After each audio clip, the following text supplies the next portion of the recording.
I am a high school teacher, and Giorgio and Luca are currently in Year 7, and Luca has an impairment of autism spectrum disorder level 2.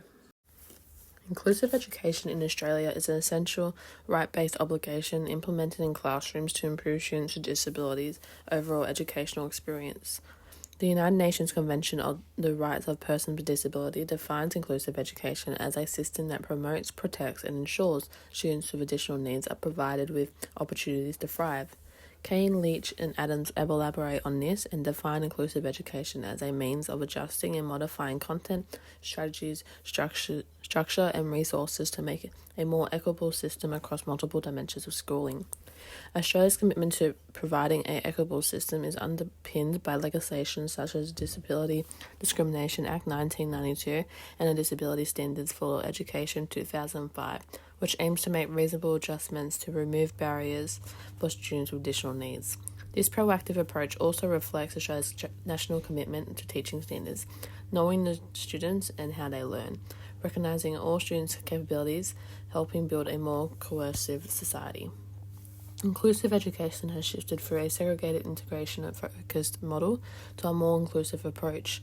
Historically, inclusive education focused on the learners' deficits rather than their contribution to the society.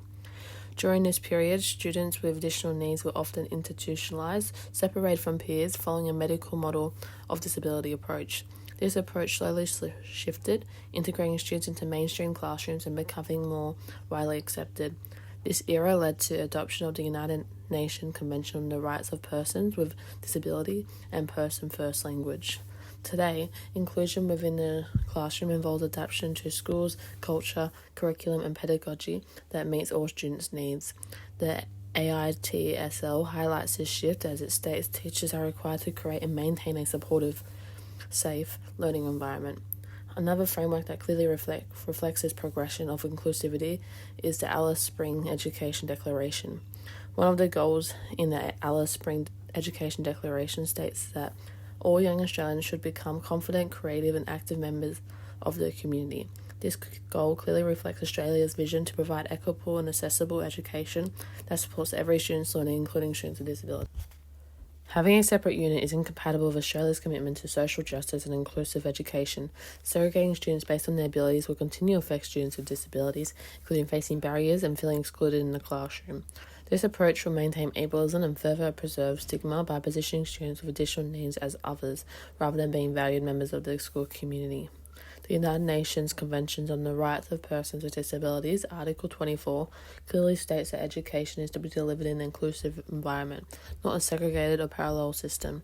This directive that underpins Australia's legal and ethical commitments is further reinforced by the Disability Discrimination Act 1992 and the Disability Standards for Education 2005, which clearly states that schools must make reasonable adjustments to ensure all students can fairly participate in their learning. Having a separate unit for students with additional needs undermines these principles, creating physical and social barriers in the classroom. From a social justice perspective, closing the unit will enforce principles of fairness, equity, and participation in the classroom. This method ensures all students' skills and strengths are recognised and valued. Schools will move away from traditional pedagogies and adopt more inclusive practices and a strength-based approach that focuses on what students can do. This new approach will remove systemic barriers for students and dismantle practices of gatekeeping. Instead, teachers will embrace new practices including explicit instructions, adjusting content, teaching strategies, and modified resources to meet all learning needs within the classroom. Inclusive education with specific intentional strategies implemented by the teacher can offer Luca a rich and fulfilling learning experience where he can thrive. Being in the same classroom as his twin brother Giorgio will offer a sense of belonging and inclusion for Luca. Accompanying Luca with Giorgio will provide a form of comfort and familiarity, allowing him to fully participate in his learning activities and classwork. For Luca, being a part of a mainstream classroom and interacting with peers in a social setting will provide benefits, particularly for students with autism. Being in a social environment with neurotypical peers improves social skills, turn-taking, and interpreting social skills. Essentially, implementing tailored strategies and adjustments like peer tasks explicit instructions and collaborative learning will push Luca into interacting with his peers, building on these skills. Additionally, being in a structured and routine environment will give Luca a sense of control and stability. Having a timetable, structured class times, roll calls, and learning intentions and outcomes in the class, it will help reduce anxiety and improve his overall focus in the classroom. For Luca, he may experience some implications when transitioning from separate unit class to a mainstream class. Firstly, Luca may find it challenging to navigate social interactions with his peers. The increased social demand and interaction in the classroom may be overwhelming and lead to feelings of socially isolated. Another challenge Luca may face is learning in a mainstream setting. Compared to the unit classrooms, mainstream classrooms are often faster paced and less individualized, which may be overwhelming for Luca. For students with autism, they experience difficulty processing information, transitioning, and multi-step instructions. This may cause Luca to become frustrated, isolated, and disengaged in his classwork. Another implication that may arise for Luca would also be sensory sensitivities. For parents, transitioning Luca from a separate unit to mainstream classroom provides a range of benefits. So one of them is equality and fairness. So essentially reduces parents' worries that exclude from the same quality of teaching and educational opportunities as his peers and brother. Another benefit is social inclusion and a sense of belonging.